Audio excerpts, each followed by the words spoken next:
Hi friends, today we are going to make a pecan crusted pork chops.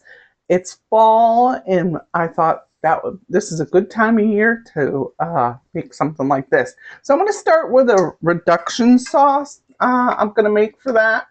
And let me get my pan heated while I talk. I'm testing out, I tried this one reduction sauce with a fig glaze, which this is already a reduction sauce, but it's got balsamic vinegar in it, and just this alone would be too tart. But I already kind of was playing with a sauce with a little bit of coconut liquid aminos and some bourbon, and it tasted great. But I wanted to change up the flavor profile a little bit. I wanted to add a little bit of molasses. We'll see. I just wanted a little bit of a, molasses has that little bit of a bitter, ness to it. So we'll see how it goes. But I think it's going to be a nice combination for pork. So let's get with it. So in the holidays, the stores all have the little bottles of whiskey. This one happened to be a vanilla flavor, and I do a lot of cooking with that. So I say a lot. I do some cooking with that. So that's what I am picking. And I got about, now you want to be careful on your open heat if you have a flame, because you don't want to have a whiff of flames come at your face. But this pan is barely heated, so I think we're going to be okay. And I put it on a lower pan so you can kind of see in here better. I actually got that idea from a cook. I forgot her first name, but she's from Hillbilly Heaven, I think. She's got a cooking show, and she's got a lot of great recipes. So we're just gonna put that in there. I'm kind of nervous because I do have a low pan. I just don't want to catch that on fire. But basically, I'm just using a little bit of fig glaze. This brand, actually, I think somebody gave me this. That's why I'm trying that. So, and we're just using a little liquid aminos. A little bit of molasses. This is the unsulfurated molasses. Some brown sugar and a little bit of salt. So I'm going to let this heat up, reduce down a little bit. Oh, we're going to add a little bit of unsalted butter to that too. So just got to wait a few seconds. Well, more than a few seconds off. So be careful. So I have had this in here for about 2 minutes, and I'm going to put some butter in here. I think I'm going to start with 2 tablespoons. I got 2 tablespoons of unsalted butter. I'm going to get that melted.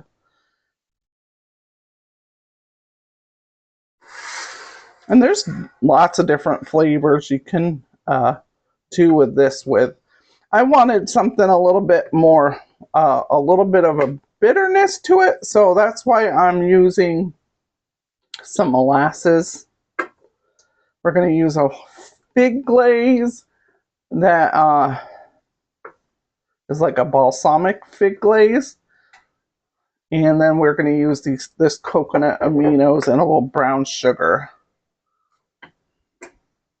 I can turn up the heat a little bit. The alcohol should have cooked off, so we should be good, because we want this to have a nice little simmer, a gentle simmer, so we can get it to reduce down. And I'm basically just melting the butter. So I'm making this sauce ahead of time because I wasn't sure how long it would take for it to reduce down. And we'll get that going, let that reduce down, and then we'll coat our pork chops and cook those. Now I do have the oven on, preheated at 400.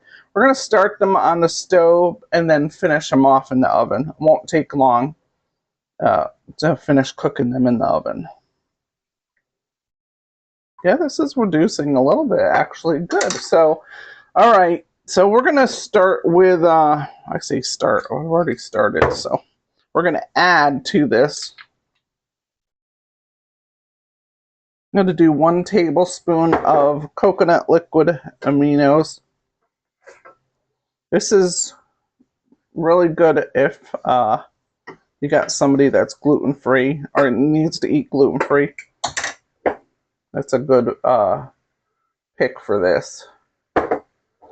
Now I'm going to turn it down to 4 because I'm starting to get that little bit of a simmer. I can probably do it down to 2 actually. Woo! And then I'm gonna do 2 tablespoons of this fig glaze. If I had fresh figs, I would go ahead and use that. And you do need a little bit of acid in there to brighten up your glaze anyway. So we probably would still use one of these, but I would love to have some fresh figs. And you know, our pastor at our church, he has a few fig trees at his house, and he was telling everybody, go ahead and pick them, and I totally forgot. So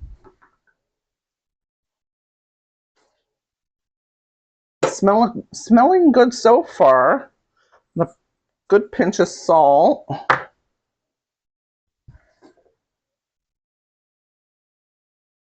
All right, so we got that, and now we're gonna go on the molasses. Now I'm gonna go easy on that because I am just trying this out, and I don't want to go overboard.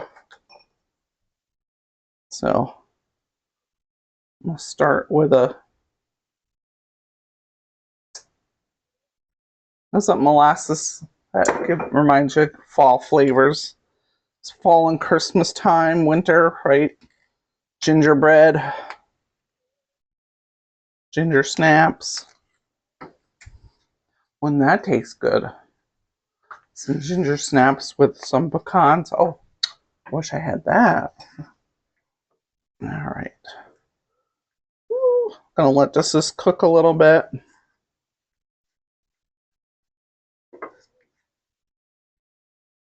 Give it a few seconds.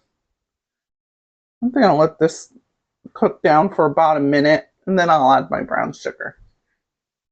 All right, we've just got a few seconds left, and that gave this a little taste. And I definitely want more of that fig glaze in here, so let's use another tablespoon.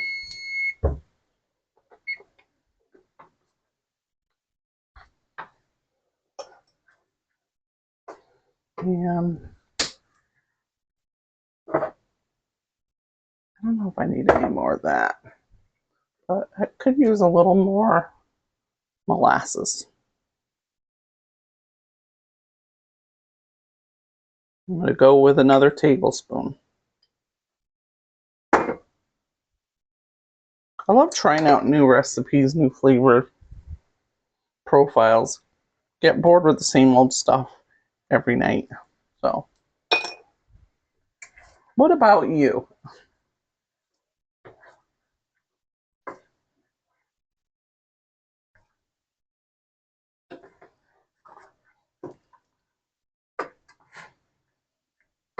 All right, let's put a little brown sugar in there. Let me get a clean spoon. 1, 2, 3 teaspoons. 1, 2, and there's 6, so that's 2 tablespoons.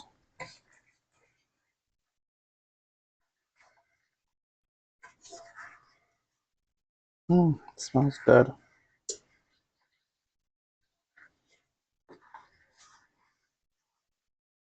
And you can adjust this to how sweet you want.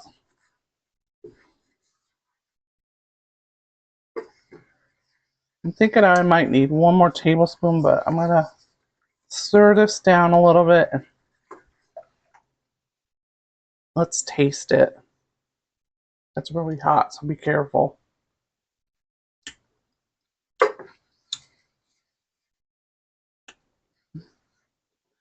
It tastes good, but it is missing something, and I don't know what it is. I'm going to put another tablespoon in here. I cannot figure out what it is missing. Like it needs another layer of depth to it. I know, I can hear what you're probably saying. I hear you saying maybe some Worcestershire sauce. But I don't want to get too crazy with all these flavors, so put a little more of this. Maybe I need a little more of this. Let's do another tablespoon.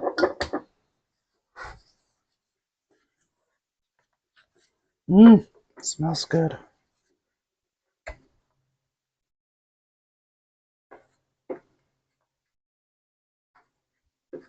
All right, so we're going to let that cook down a little bit. I'm going to put this on low on the back burner because I need the front burner. Actually, I'm going to, yeah, let's put it on low. And we'll get back to it, see if we need anything else in there. It's going to reduce down. Let's go ahead and get our stuff ready for the coating the pork chops. I'm going to go ahead and get this breading done for put together for our pork chops. I'm going to start by fine grinding some pecan halves. And I've got a 6-ounce package here. And I don't know if I'll need the whole thing. You know what, I'm gonna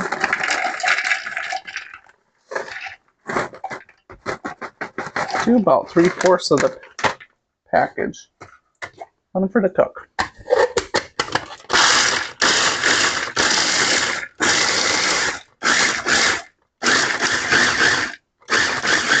Love this mini chopper. Few good pulses on that.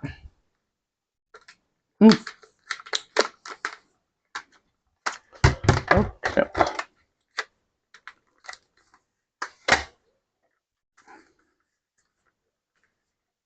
Okay. It's usually very easy to put away. I love how they have this little ridge here and you can put your cord there. There we go.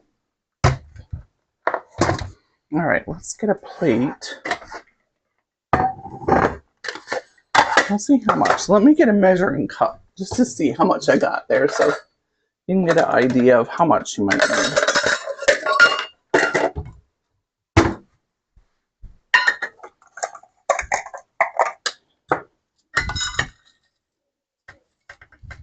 Oh, we got a good cup there.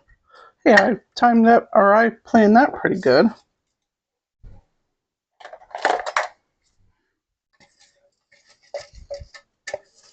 All right, so we're gonna put that on here. You can kind of get a good look at. I'll try to get my camera a little closer so you can get a better angle. All right, that might be a little bit better. So we're gonna use a little bit of panko crumbs. We want these to be nice and crispy.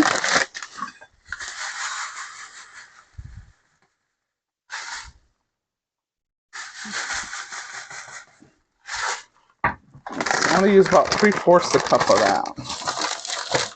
So I'm only making 4 pork chops.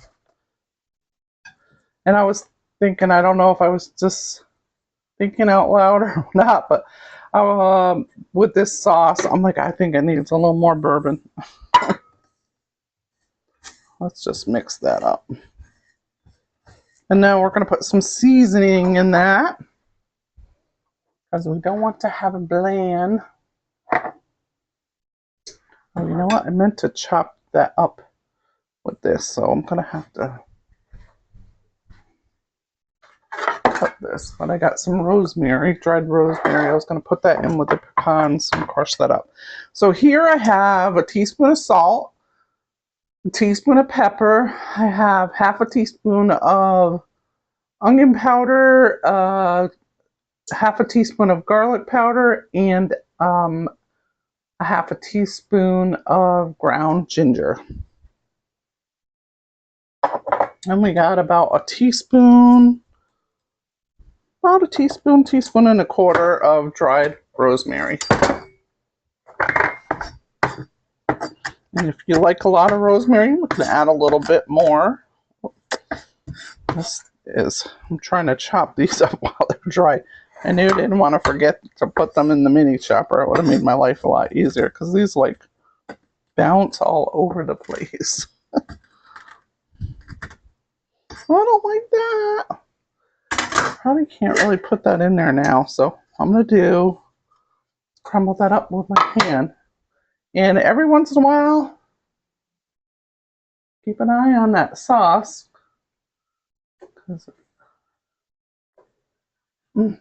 It smells really good. And I just happened to use the vanilla bourbon because that's what I had. That might not have been my first choice, but it sure smells good. I'm going to put this down to the melt level. All right, let's get back to here. I'm just going to crush these up in my hands because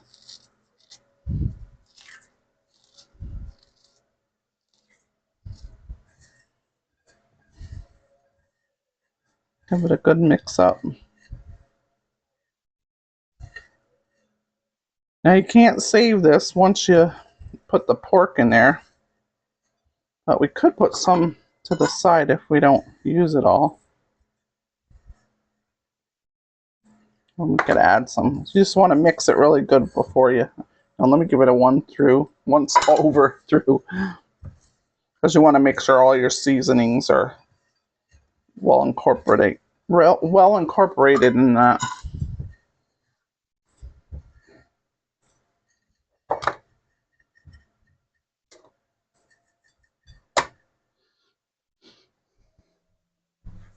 Seeing if I could smell that rosemary. Can't really.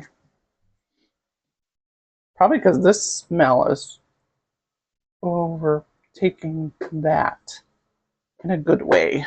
All right, let's get those pork chops ready. Oh, before we do that,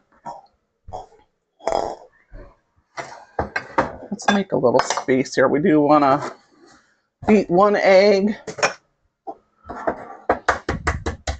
add a little water to that.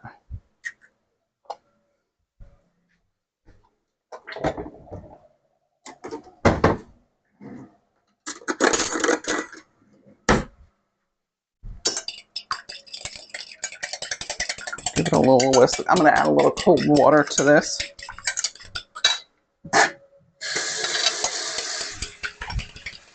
You might need 2 eggs. Yeah, I'm going to go with 2 eggs. That's what I originally thought. I'm like, I think I need 2 eggs. Because these are, I think, pretty good sized pork chops.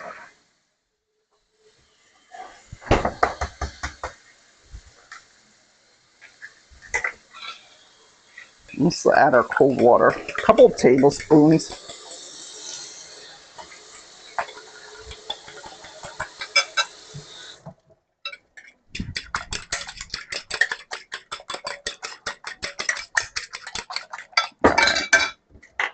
I'm gonna wash. So I've got a pretty good size skillet here for browning those pork chops, because you don't want to crowd them. You want them to be nice and crispy. So I'm going to go ahead and put these out, and we're going to season these before we, you can do just salt and pepper. I decided I'm going to use this chop seasoning. I used that recently on some steak, and it was pretty good. And if you're going to use this pre-blended seasoning, I'm just going to wash my hands. Make sure your flavor, it will go with your flavor profile, because you don't want to here we're using ginger and rosemary. You don't want to put Parmesan or oregano. You just want to make sure that they kind of jive with each other. And this one will. It's, you know, salt, garlic, black pepper, sugar, orange peel, onion, turmeric, lemon oil. Pretty basic. And that's going to go nice with this. So you want to season every layer. So you really can't see my pork chops too. So I'm just going to, I'm not going to go crazy with it. Was there salt? Was that's the first ingredient. So sometimes like, do I need to add more salt? And you could do this ahead of time. That would probably be the best, like, you know, even a half an hour before season them. Let it dry a little bit. But I didn't have time for that, so I just want to make sure everyone's joining the party here. It's got all the seasoning. I'm trying to go easy because I want to get my germy hands on the part. I guess just gotta wash my hands again.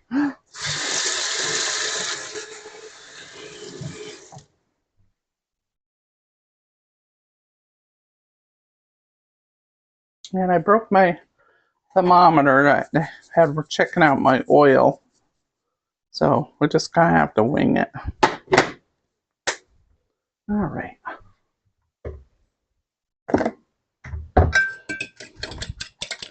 We're gonna go ahead and put that in the egg mixture, then the other mixture. It is reducing down. Smells good. All right.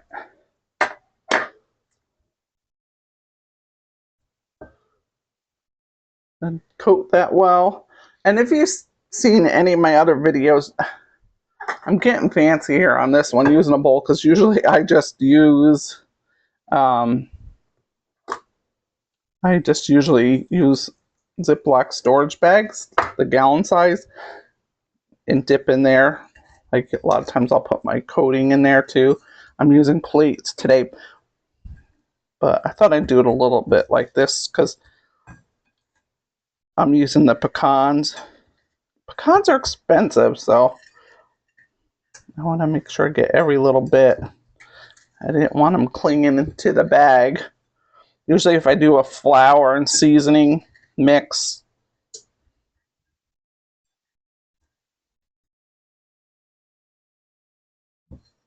all right, let's set that one. So let's do a second one here. These are pretty good size. I was going to read off the package and see how much this weighed. That way you get an idea of ratios. You know, like I said, I'm only doing for 4. So the thing is, you don't want to, when we go to cook this in the skillet, we don't want to burn the pecans. They gotta go easy. I'm thinking about 3 minutes on each side and then finishing it off in the oven.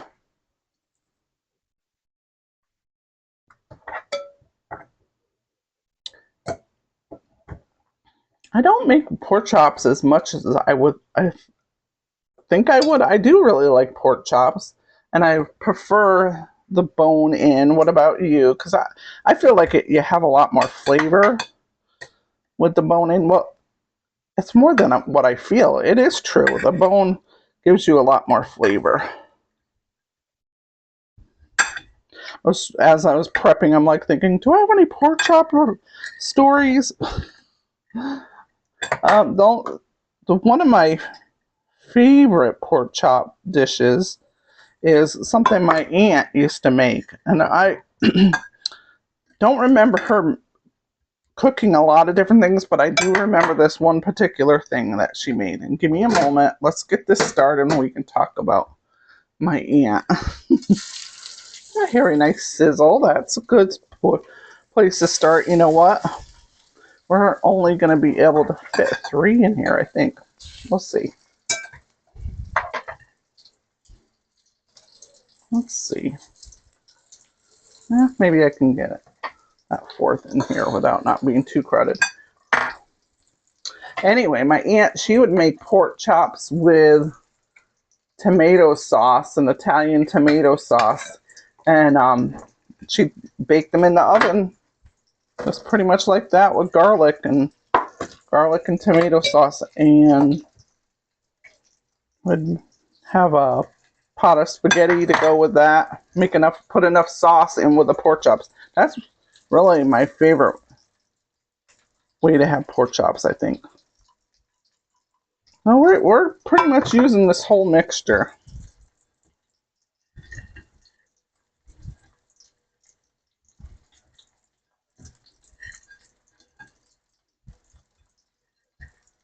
I'm just getting that good. There's this little bit. Can't save this because it was in the raw meat. I forgot to do the sides on those. But. So I have this on 4 on my largest setting on here. Let me wash my hands. I think we can turn it up a little bit more. Because we're really just wanting to sear that in and get a nice little brownness to that. So I'm going to put it on 6.5.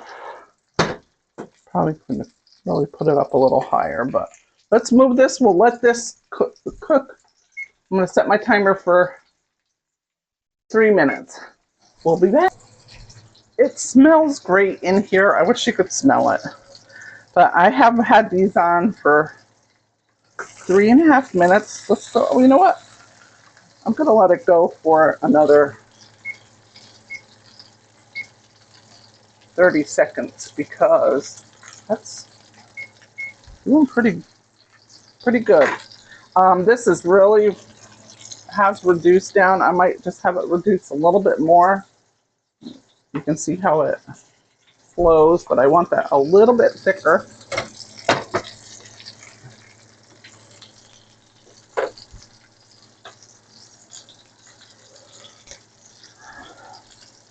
And I turned my pan at 3 minutes. I had it like this and I turned it because it's such a big pan and I want everything to cook evenly.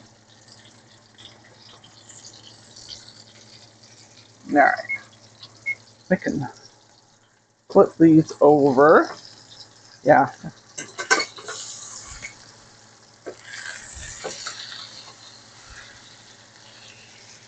So you can see these pretty good.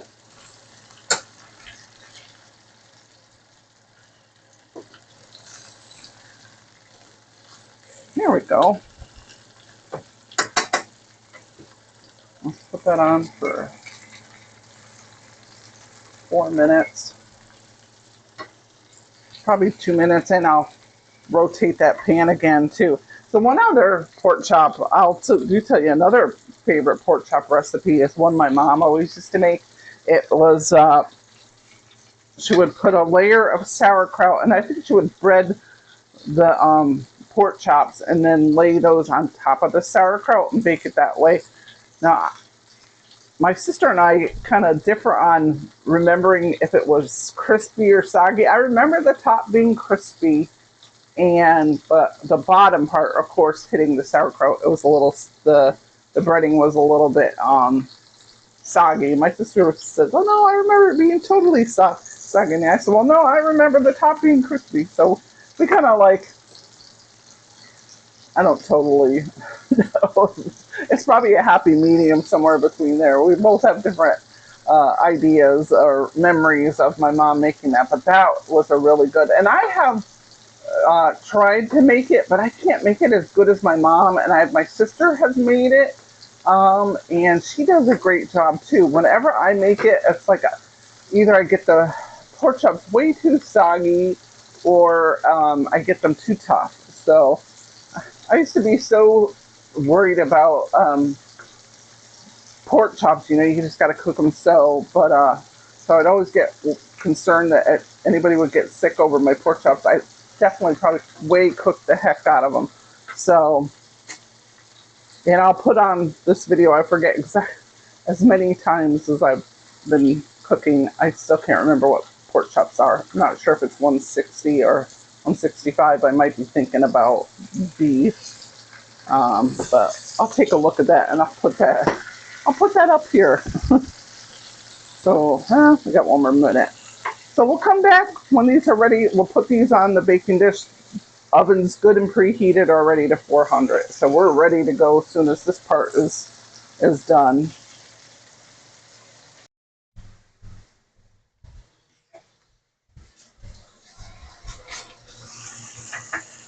Okay, these are done browning.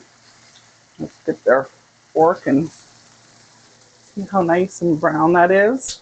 Not burnt. Definitely want to watch out because you don't want to scorch. Let's see if we've kept a lot of our coating on there. The hopes is, I think this side's stuck a little. No, we're all right.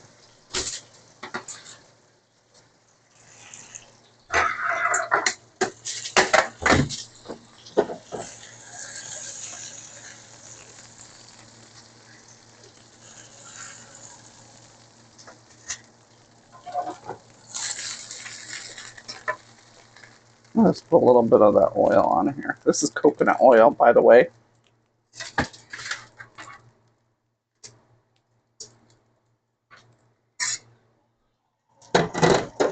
All right, let's stick these in the oven. Probably not that long, maybe 10 minutes, maybe not even. So let's put the timer on. We will be back. That's in a hot 400-degree oven. So we are going to let these rest for 5 minutes.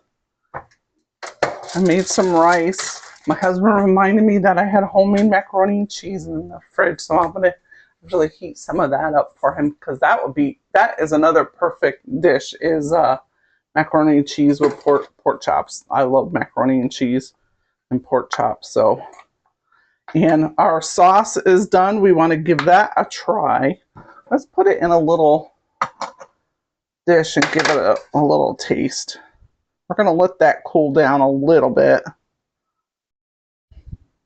so I don't want to burn myself. So I'll be back in a moment. Okay, friends, this is definitely cooled down. It is time to taste it. I've got one less because I already fed my husband. So I'm going to, I did test this sauce. And we'll test it on the meat. Oh, I got some on my heating pad. Let me get that off. That is sticky.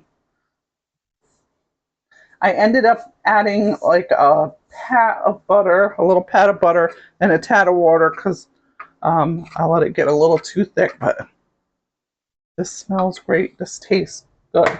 So I was talking to my husband. I'm like, are these chops a little bit too salty? He's like, they're just on the edge. So when you're seasoning, just be careful not to overdo. I overdid it on there, but I'm hoping it'll all balance out with this sauce. And you can start out on the side. You know, put a little on the side. You're like, oh, I don't want to commit to pouring it right on there. What if I don't like it? All right. I'm going to put a little on the side. Let's put it over here.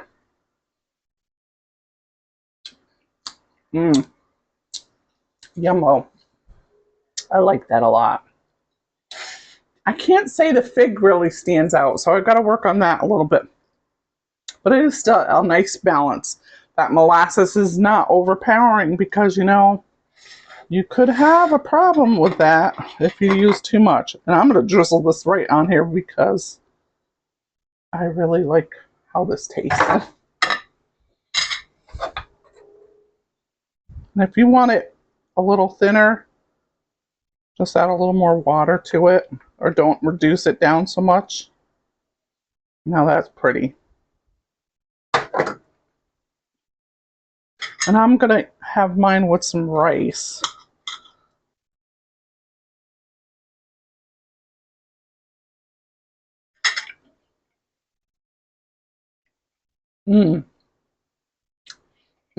That's nice. Yeah. A little less seasoning, It is a little on the salty side, but it's really good. I'm gonna put a little more on there. So thanks for cooking with me today, and we're going on a little bit of creative journey here, trying out something new. Just a reminder, because I can't remember if I told you, but yeah, this one, oh, I did tell you. It needs to be 145. So I put it in the oven for, I think, 7 to 10 minutes. Probably only needed a 5.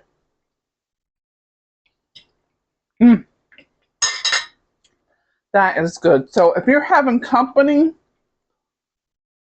this will be a great meal. Go ahead and try it. And now try it yourself at home with your family. See how you like it. Because it's a little more labor intensive, but it really wasn't that bad. As far as how long it took us, about an hour maybe. Of course, then we have clean up and everything. But if you want to try it out on your family, you're going to have some company, you know, whether it's just to get together with friends or family, this would be a really nice fall dish. Just think about setting the table, put some candles, put a nice fall colored tablecloth, pretty centerpiece. And there you go. You got a nice dinner. I'm going to go sit down now. Thanks for watching today. Hey, just a reminder.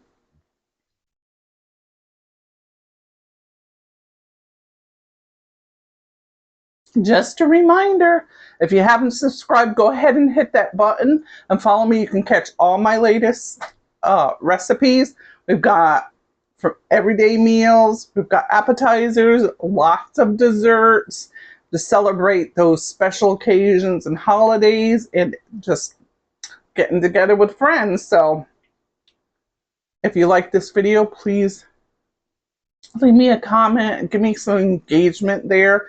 And then also, would you do me a favor and share? That really helps push the video out to more people. And I'm trying to think what we've got upcoming. So just watch out for, we're going to have some fun fall desserts. I did an old-fashioned dessert a couple weeks ago with an apple crisp. Go ahead and make sure you get that video because that is delish, that apple crisp.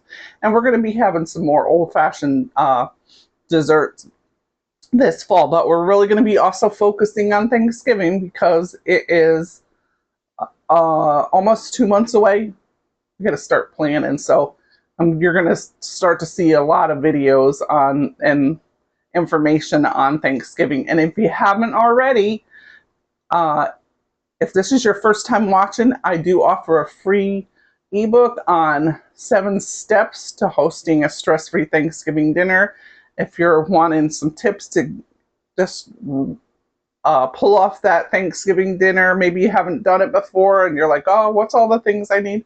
Well, this is going to be full of information and resources for you. So you're going to hit the link in the description. You'll see a link to it.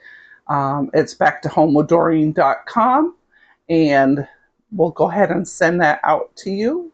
It's digitally, so it will be sent to your email. So thanks for watching today, and keep watching and keep cooking.